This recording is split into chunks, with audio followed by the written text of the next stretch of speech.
Yeah, it was bouncing me back and forth. So anyway, so as you know, my name is Paul Lott. Quick background. I founded an ed tech firm about 13 years ago. I've been working as an education advocate for about 30 years. I used to take every seventh year off to volunteer in some of the worst school systems in the country, Chicago, up in Massachusetts, Mattapan, Roxbury, et cetera, et cetera. And I have been, I was raised in the Black community. I understand critical race theory. I have worked with academics in talking about critical race theory. And I think that when we talk about critical race theory not existing within the Prince William County school system, I think that either you don't understand critical race theory and what it's about. So I presented to the Racial and Social Justice Commission, and we openly talked about CRT tenets, and the entire session can be seen online. The debate has been whether or not CRT is taught in Prince Williams County. It's not taught in Prince Williams County. It's being implemented in Prince Williams County and made an integral part of the lessons that are delivered and services, et cetera, et cetera. So these are just a couple examples. And this is just on the Prince William County website. That Dr. Andrew, I can't boot height, the principal at Claywood Elementary, formed an advisory board, racial equity.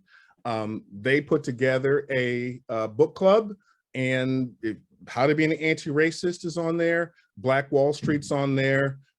Sun Does Shine. How is that related to CRT? The thing you have to understand is that anytime you see the word anti-racist, anti-racism is CRT's solution, remedy for quote unquote systemic racism and white privilege. So the word CRT or critical race theory doesn't have to be used. The word anti-racism has no meaning outside of the context of the core tenets of CRT. And so it does in fact exist in the school system. Virginia Association for Family and School Consumer Sciences, Carrie Hicks, she served the school's lead. She serves as the school's lead culturally aware, responsive educator, and she provides cultural awareness and anti-racism training to the staff. That is taken from the Prince William County website. Just in a casual search, I was able to find 72 pages on the Prince William County website referring to CRT principles, specifically anti-racism or concepts around that, such as bias, et cetera, et cetera. So the district assumes that race is a significant issue while failing to present any comparative data. In other words, the conversation of race comes up with regards to Prince William County as significant, and what they don't do is present counter data. In other words,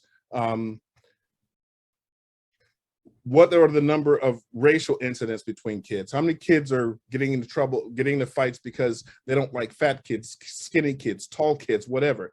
Kids do what kids do. However, if you scour through the website of Prince William County, it is heavily weighted in terms of race.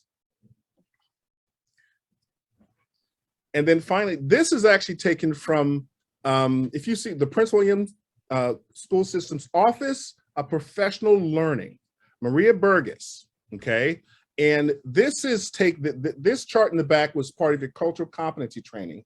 And this cultural competency training, this was one of the handouts of one of the pieces of materials that was used during the cultural competency training last year.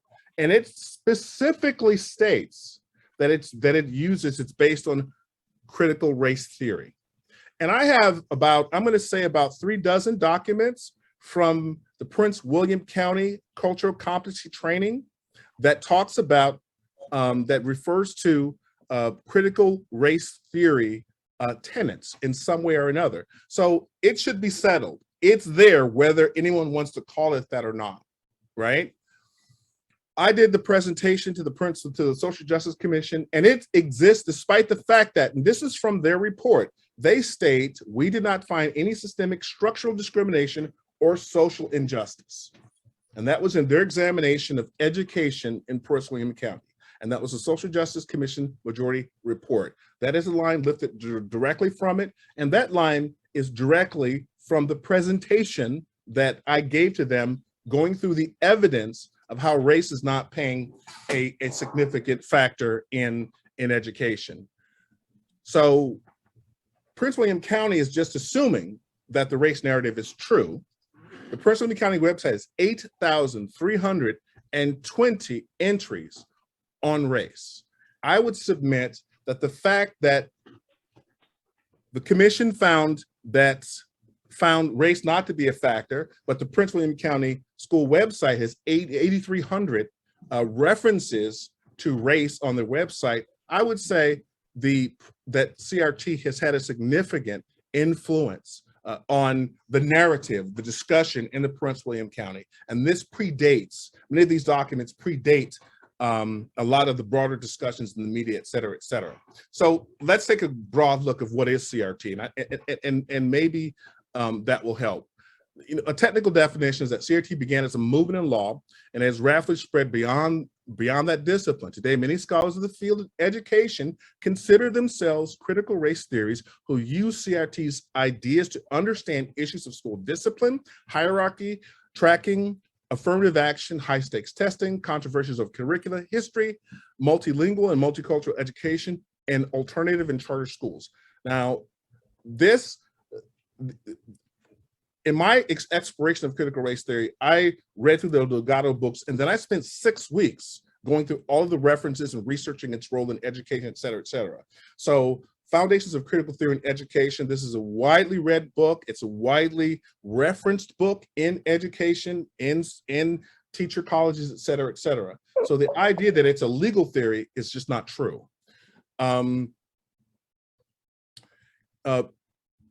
CRT and education writers discuss the rise of biological racism in education theory and practice, and urge attention to resegregation of American schools, safe rooms, safe places, etc. Some questions of Anglo-centric curricula, and many charge that educators apply a deficit theory approach to schooling for minority kids. And deficit theory means the education posits that students who differ from the norm in a significant way should be considered deficient, and that the education process must correct for these deficiencies. And that's where we see minimal grades, where you can't fail a class, where you see all of these put in place to prop up the numbers and outputs for minority candidates. What they don't realize is one side is saying we're doing this to help them with their disadvantage, but it carries with the assumption that these children cannot perform with the mainstream and that they're inherently inferior. So the CRT tenets, just trying to do further definition. The first thing is that racism is everywhere and bias is universal. And if you look on the Prince William County School site and other sites, this is absolutely a position, because racism is assumed and no data is presented to show that it is a significant or controlling factor in academics, right? So this is from the Delgado book. First, racism is ordinary and not aberrational. It's normal science, the usual way science does business. Society does business, the common everyday experience of most people of color in this country.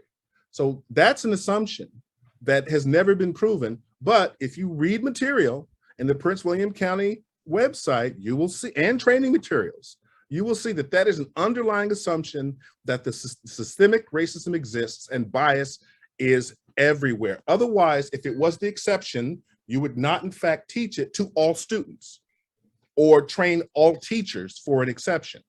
So obviously the system assumes that this is preeminent and that white privilege exists.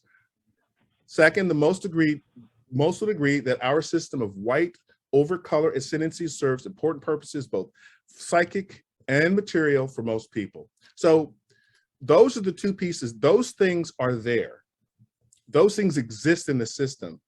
Critical race theory is not based on data or science or outcomes. It is an assumption that, looking through the lens of race, I say, I'm going to assume that racism is everywhere. 30 seconds. I'm going to assume that racism is everywhere.